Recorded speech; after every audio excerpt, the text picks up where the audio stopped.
Welcome to Catalyst Conversations, the podcast where we spark powerful change in women's wealth. I'm Hadriana, a wealth coach, counselor, and strategist.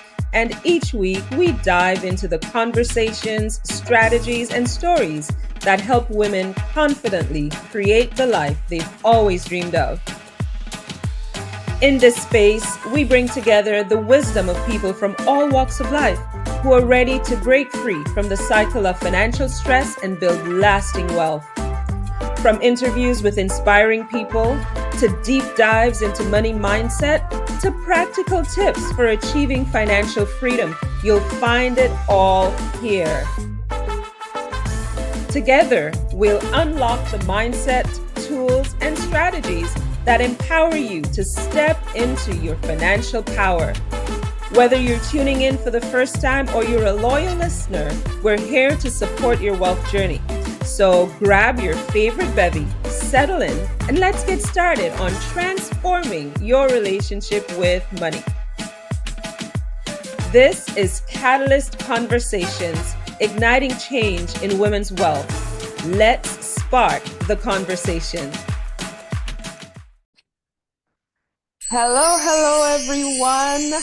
Thank you so much for being here. And let me waste no time in introducing our guest today, Miss Denise Let me try that again. Miss Denise Boswell-Buck. And Denise is a LinkedIn strategist here to share how she creates catalyst moments for her guests. Hi, Denise. Hi, Hadriana. Thank you so much for having me on. Oh, thank you for coming on. I'm really humbled by, the caliber of guests that I've been having is just blowing my mind. And you are one of those people that I really see doing great things in the online space.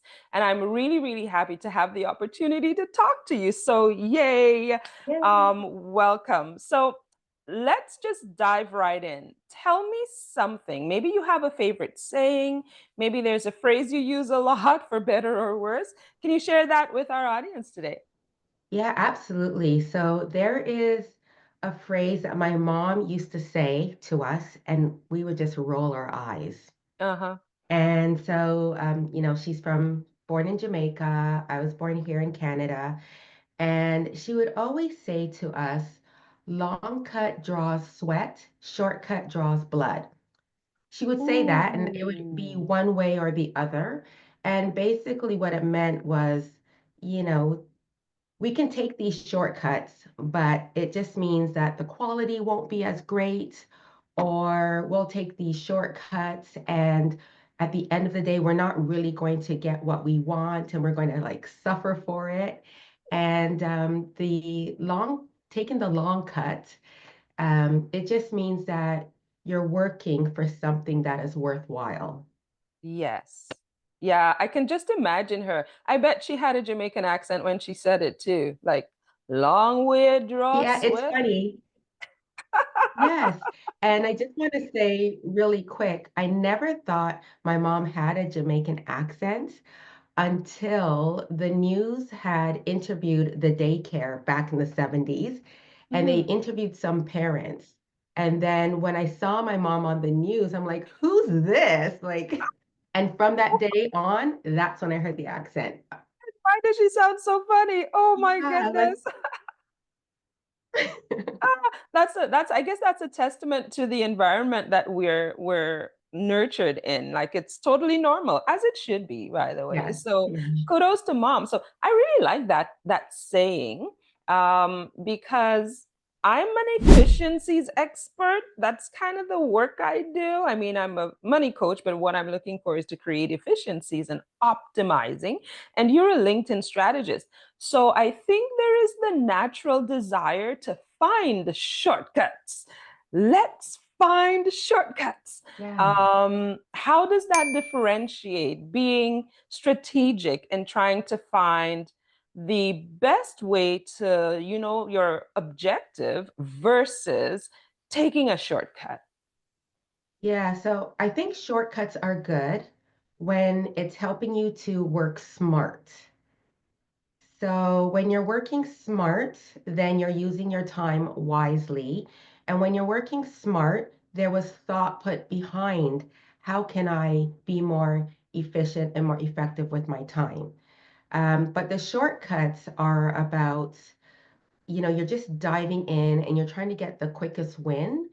And like I like to say that I'm a strategist because I believe that whatever you're putting out there in terms of your content or on if you're putting a website together, whatever you're putting out there for your marketing, it has to align with your goals.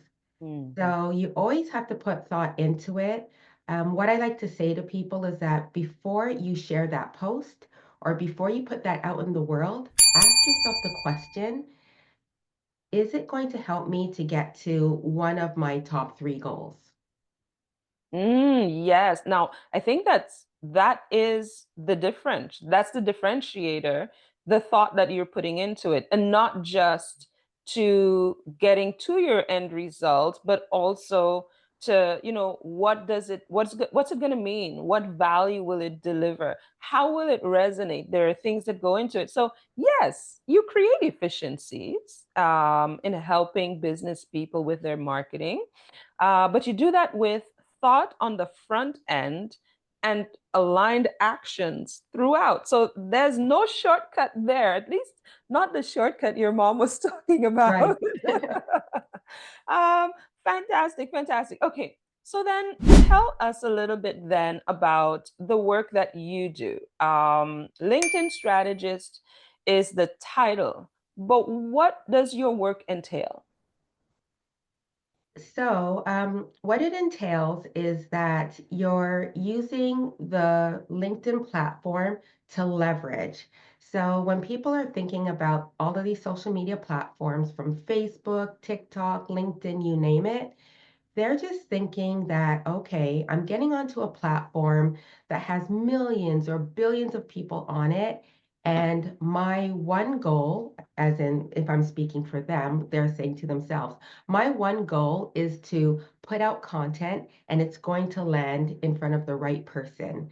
Right. And I like to call it that you're pushing content. I kind of like to be strategic and put a negative term on it because no one likes to have things pushed upon them. That's right. So, yeah, so we're busy pushing out content to the world, and we're not putting in that thought as to how is it going to line up with my goals. And also, people, they need to realize that LinkedIn is a different platform from the other platforms, as all the other platforms are.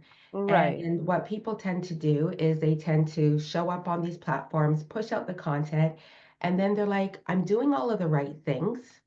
I'm showing up consistently, and Mm-hmm. absolutely nothing is happening. Right. So, where I come in is not only lining it up with your goals, but also sharing and leading my clients to leverage the platform by using the different parts of LinkedIn. For instance, yes, you can share a post with a picture, you can share a text post. But one of the things that I've been doing for myself and for my clients recently is having them to share content with LinkedIn newsletters. I Right? see Yeah. that. Yeah. So you're putting out a LinkedIn newsletter, and the argument would be, well, what's the whole point? Because I don't get anyone's email address, and I'm Mm-hmm. just putting out another piece of content that just seems like it's very hard. But in terms like leveraging that is that you put out a LinkedIn newsletter, you instantly get like all of these subscribers, uh, Right. people who forgot that they're connected with you. LinkedIn will share that out to them.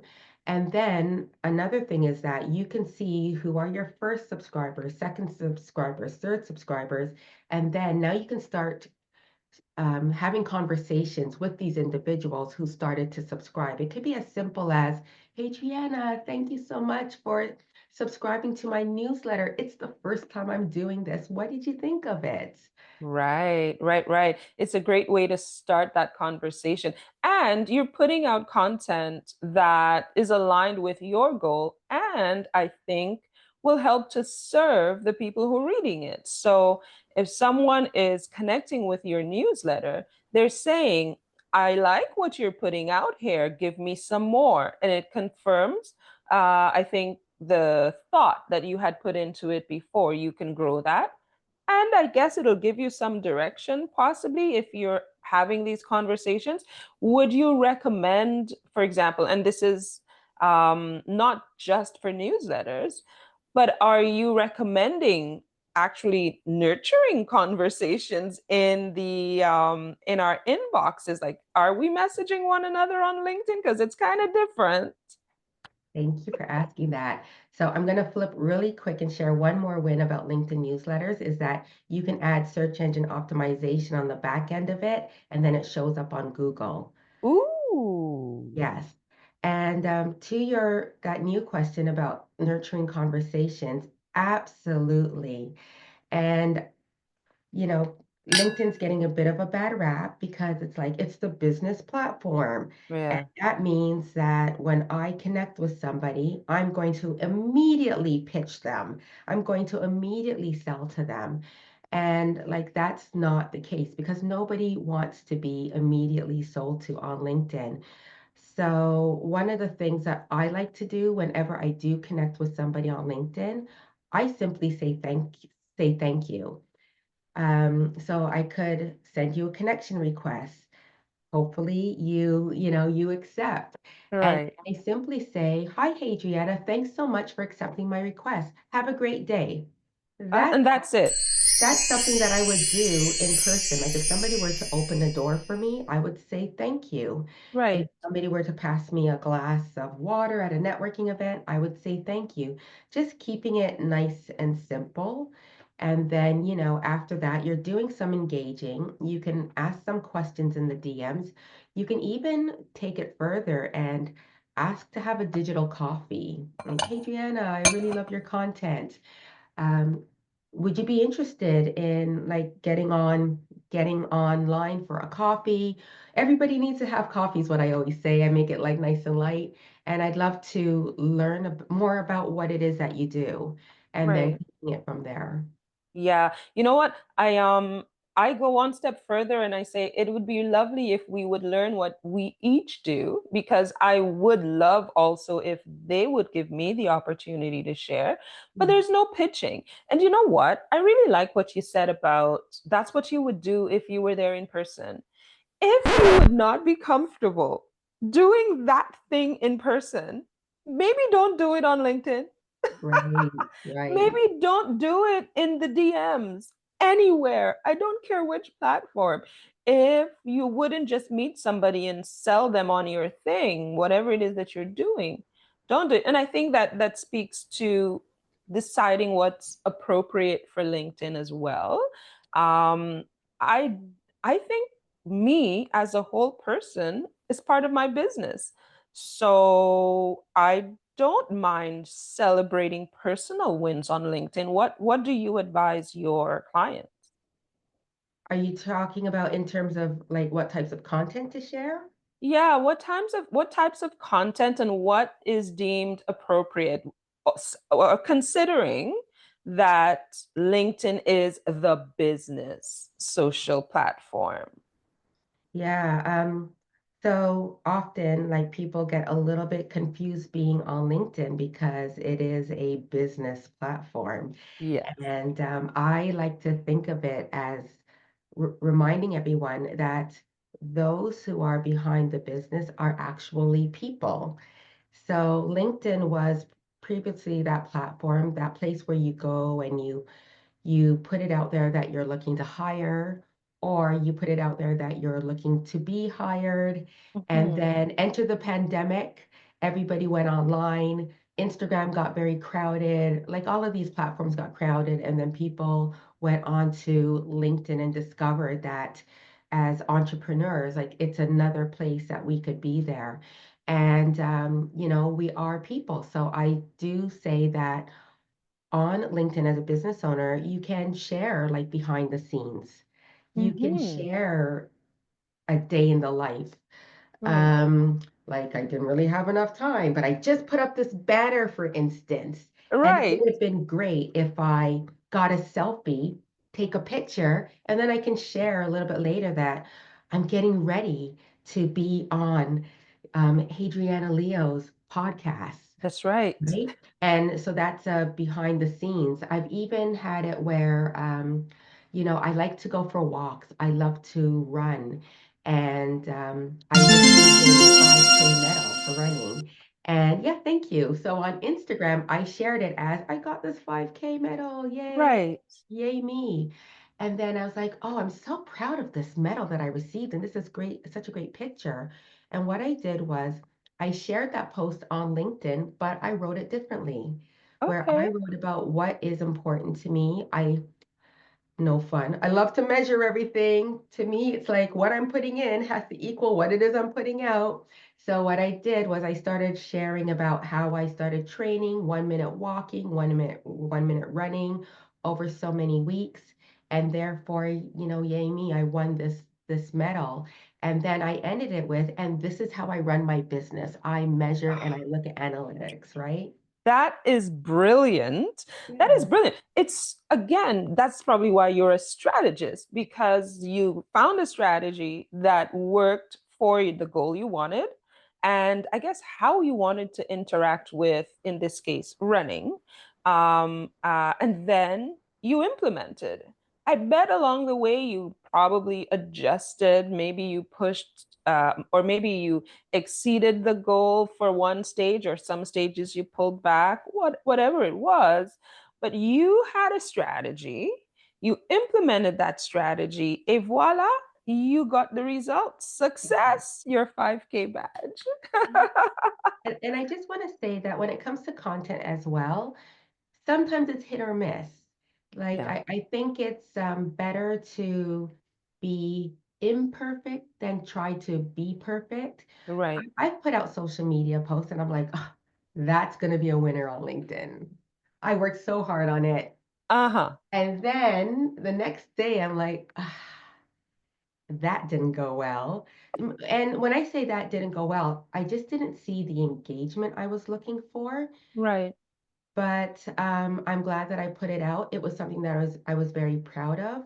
I've Mhm. even had content that I received only like two reactions on it, and then somebody booked a call and she said that she saw that post. Yeah. Those Yeah, are the best ones, I think. The ones that you didn't even think would land and they land phenomenally. yeah, And okay, so I'll ask you this instead of saying what I thought I was thinking of saying.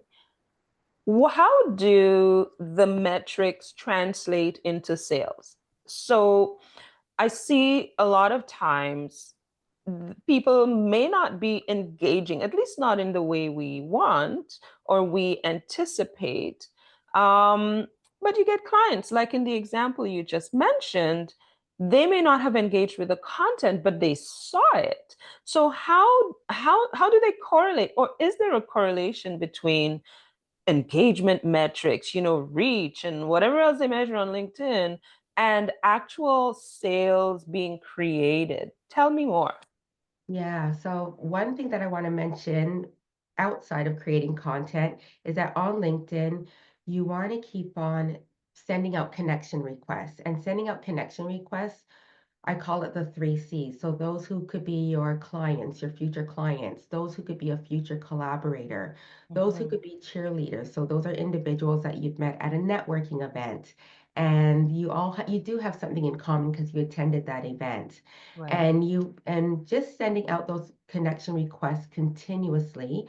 I like to keep it to something very easy for my clients. I say at 20 a month or five a week or two every 2 days or whatever the case is, but it has Right. to add up to about 20. And when you're building your network, then you're building your network with the right types of people who could do business with you later. And then Hmm. also they're going to engage with your content because they do care about what you're putting out.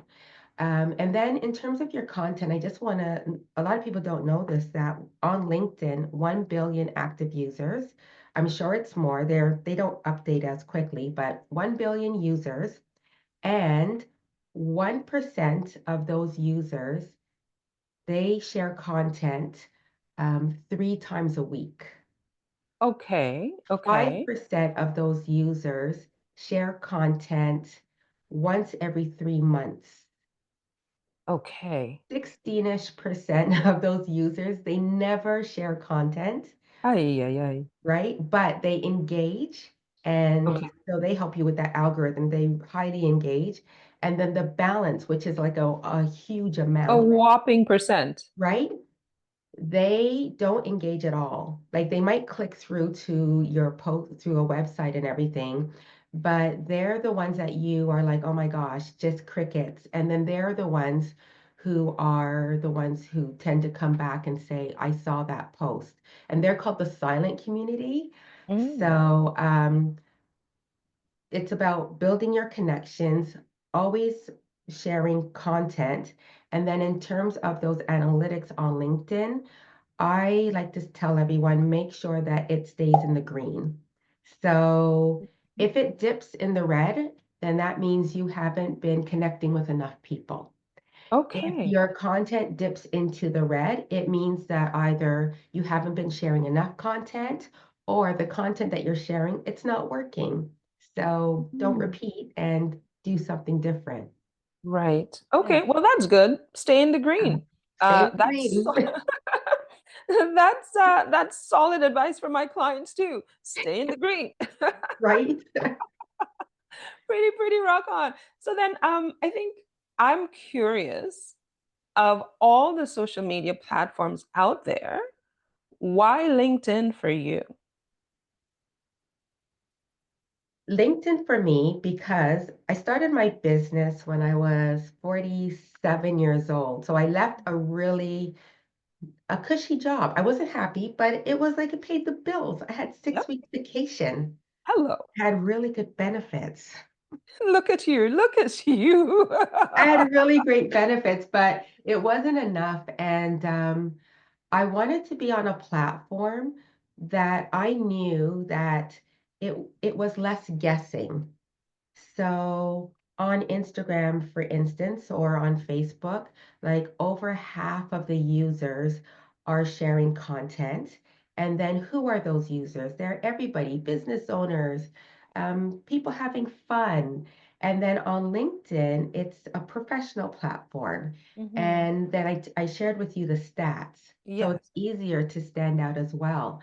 Also, when I talked about like connecting with those who could be your future clients, those who could be collaborators, well, you're able to know that more because on LinkedIn, all of their information is there. And I don't mean like that person's name, but if you know you need to connect with somebody who has this specific title and perhaps they're located in a specific part of the country, then Mhm. you can start with the search bar and start looking for these individuals. And then once they've accepted your connection request, now you're going to show up magically in their feed. So I like to know that I'm on a platform where I am putting things into it and then I'm getting something back out of it. Yeah. And I guess like you said, it's measurable. Yeah. It's more of a although there are mysteries around the LinkedIn algorithm, but Well, I don't know if you have time for that. I have a oh lot. my.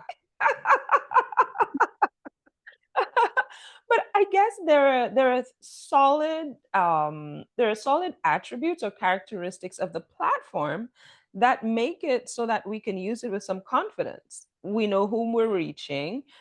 We know what our targets are. We know how to serve that target, and LinkedIn gives us a way to kind of do that.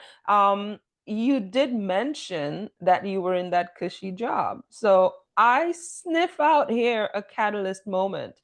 Mm. So, one of the reasons why I do the podcast is to really help people see that everyday, ordinary people, we are exposed to, or we have the opportunity to make decisions in our lives that change the trajectory for the better and really incentivize us, give us that fuel to launch and grow and do amazing things. And your business has been doing amazing things in the digital space for how long now, Dee? How long has it been? I left my job, I would say 8 years. Oh, Six yes. years, 6 years. 6 years. So for the last 6 years, even as you were figuring things out and finding your feet in business, you've been delivering really great results for the clients who've been blessed enough to choose you and use your services. What has been one catalyst moment for you, whether in business or personal, that you think you could share, that you want to share, that may be beneficial to someone hearing that? So I had a recent catalyst moment this year. Uh-huh. Like most, if not all entrepreneurs, when you start your business, you say you can do everything. And I was that person, right? Like I really did my research on digital marketing. So initially it's like, can you do a website? Can you do the social media? Can you do ads? And I said yes to everything. And Mm-hmm. then in my journey, I started to say no to some of these things because it didn't bring me joy or it didn't bring me the clients who I wanted to work with. And also it was hard to juggle because you always had to be in the know for everything that you're Right. saying yes to. And then it was this year that I decided that, Denise, talking to myself, you love LinkedIn. You love everything that it does. And it's time for you to claim that, this is who you are. You're the expert in this field. And stop saying no to all the other things. And what I did in like the first few months of this year was that I burnt my website to the ground. So my website was at this point patching it with tape. And yes, I'm saying this, I do digital marketing. I don't do that for my Oh, clients, yeah, but for me, I needed to save time. Patching it, bandages, that's glue right. stick, glue gun, and then so what I did was I just did a brand new website. Right. I rebranded. And what comes with that is that when you are switching everything out and now you've got that new messaging, sales don't come fast Right. because That's everybody fair. is so used to hearing what it is that you used to do. Mm-hmm. Also, when those opportunities would come my way for what it is I didn't want to do anymore, I had to stand firm and start saying no and not taking in those sales, for instance. Right. And I had to work on my voice being heard for just being for LinkedIn.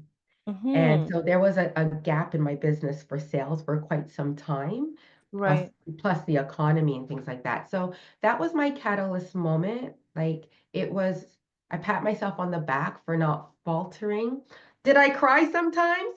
Probably, right? But I'm really happy about that. Somebody somebody shared my work in a Facebook group. They were looking for somebody who could help them with LinkedIn, and I'm not in this group. And the direct message that a person said to me was, "Wow, Dee, it's like now when anybody asks for a LinkedIn expert, I automatically think of you."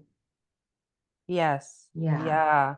You know what? That wasn't just catalyst in its nature. That was a whole lot of brave.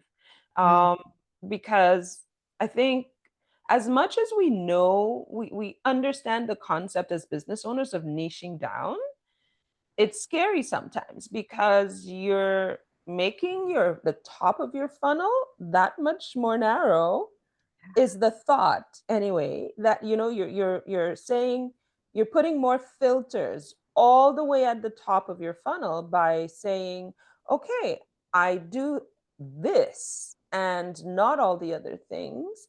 And then you wait and you wait and you cross your fingers and you hope.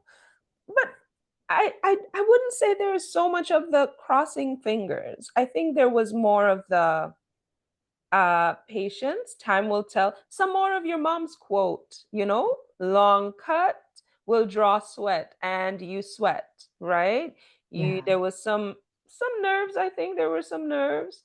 I think there were some times when, yeah, you were a bit overwhelmed, but that catalyst moment actually allowed you to differentiate in the marketplace to the Yeah. point where people don't have to think about referring you. It's done. Yeah, yeah. I went to a networking event over the summer, and one of the things that we had to do in this event was think about who you're going to be in the following year. And I Mhm. met a friend in the lobby, and she said to me, "So who are you going to be at by the end of the year?" And I said to her, "Oh, please, I'm going to be the top 5 LinkedIn experts to work with in the country." And I said it like that. And then I said to her, "Look how I said it." With You know, attitude we too. started laughing. I go, I said it like, ooh, I go to her, I need a coffee. You surprised yourself. No, but that kind of confidence. I know sometimes it's bluster. Like sometimes we're trying to, convince our own selves. But that kind of confidence comes when, like you said, now you can really learn everything you need to learn about LinkedIn, and you actually are the expert in the field because you've committed to that specific line of business. So kudos to you. Thank Congratulations, you. Miss LinkedIn expert. You know what? You should probably do up the award that says number one LinkedIn expert in Canada. Oh, Plunk it on your desk and make it good too, so it looks good, not the cheap old stuff. And that will help to reinforce for you why you're doing what you're doing and what success could look like. Um, Having done this, you did the brave thing for yourself. How do you help your clients or even people that interact with you, other business owners, LinkedIn users, people who may be at a crossroads? How do you help them create these catalyst moments and catapult themselves to success for them? yeah. So, realigning my business also meant realigning some of my services. So, one of the things that I do is like I still do the one-on-one work. And I do that one-on-one, meaning that I'm helping my clients to show up consistently. I think like, as business owners, we're all like, yes, this business is my zone of genius. And then it's like, uh-oh, I got to do my own marketing. And I've had people get on calls with me when they want to learn more, and they say things to me like, I hate social media, but I understand with that tone, but I understand my business needs it. So they Right. don't want to have any part of it per se, like them doing the work, but they want to know that whoever is doing their marketing, Mhm. that person understands their business and is helping them to show up consistently. And also there's that accountability. So I meet with them every single month to go over their analytics and things like that, and asking also like what's coming up in their business. Right. So I can remind them. Like a client of mine had an event the other day, and I sent her a text message. Please send me some behind the scenes photos of your events, and I'll put it up on social media. I received nothing, but this is what I do. I'm your cheerleader. Another thing that I do is that I now do in-person workshops. So Mm. those are for individuals who, they're not too sure if they want to sign on with me, or they love doing their own marketing, but they're not too sure like how it all works. So they come out there, it's their time to ask questions, they get workbooks, and I also do that for like corporate as well. And then last but not least, I just launched a membership called Content Lab, and that's for business owners who want to roll up their sleeves and they really enjoy doing their marketing, but they want to make less mistakes. They want to have that courage and that confidence to show up on LinkedIn. And yeah, so that's launched a couple of weeks ago, Content Lab, and that's going very well, and the members are really loving it. Yes, I can imagine. You said, "Oh, that's for the business owners who enjoy doing their marketing." And I'm like, "Not me. I don't." Just gonna be honest. It's a thing you do as when you have a small team for your business. You have to wear, everyone kind of wears multiple hats. But then the hats have to be in your area of strength, right? Your You zone of have to genius, like fit. they like to say. Yeah, it has to fit. So if it's not, then it's a good idea to reach out to services offered by Denise Boswell-Buck, and she would be able to help you out. Denise, any last thoughts, anything that I did not ask? What do you want to tell the people that we haven't gotten to yet? Hmm. Okay, well, you talked really brief about the algorithm, so I'll just leave you with a gem. Okay. Uh-huh. Okay. So, in terms of the algorithm, there's something called dwell time on LinkedIn, DWELL, and it's Right. all about keeping people on the post a little bit longer. Okay. So, this is your time, like not to share a post that is like maybe, oh, just fifty characters, for instance. You want to go a little bit long with your LinkedIn post, but your content needs to be helpful to your audience. And in the top 2 to 3 lines on LinkedIn, that's where you want to have a bit of a hook. And then LinkedIn will always have a little area that says see more that people tend to click on.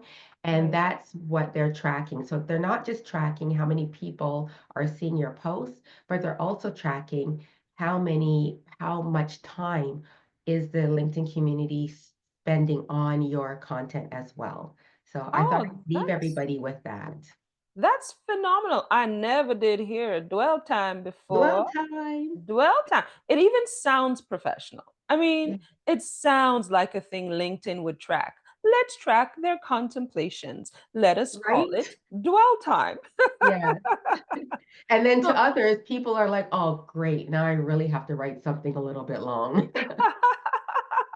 you know what? And I don't even think it has to be well, yes, characters wise, yes, definitely long, but definitely something to have them thinking through what you've just written so Right. that they read it and they're like, thinking and considering. And your post would have inspired that. I love it. And what a beautiful gem you have dropped as we wrap up our episode today. I think I need you back. Maybe we'll have to do a mini workshop or something because LinkedIn continues for so many people to be the mysterious platform when I Right. don't think that it has to be. So, I'd love to have you back. Tell everyone where they can find you and what offers you've got going on, anything that you think they would find helpful. Go for it. Yeah, thank you so much, Hadriana. So my website, dboswellbuck.com. LinkedIn, you can find me on there at Denise Boswell, or if you key in D Boswell Buck, there's a long story. We don't have time for that, but you can find me with those. You just have to look for, my profile picture, yellow background. And then I do have, like I said, I do have my Content Lab membership. And actually, the doors are closing in a few days. And, but it's your time to be in a community where you are learning how to leverage content. I share challenges every single week. I do hot seat coaching too. It's pretty fun. So, yeah, check that out. Yes, indeed. Everyone, in fact, whether you're a business owner or not, LinkedIn is definitely the place for the professional woman. And if you're listening and you're thinking, I need to do something with LinkedIn, I definitely recommend that you take in that website, find her on LinkedIn, send her a connection request. Tell to me though. No.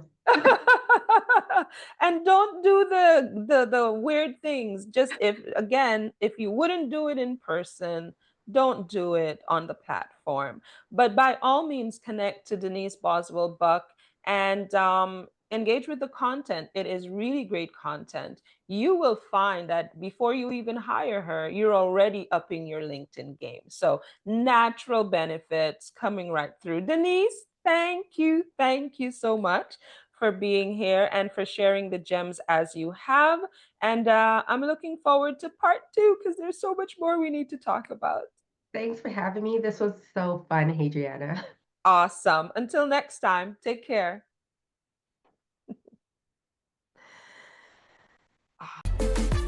Thank you for joining me today on Catalyst Conversations.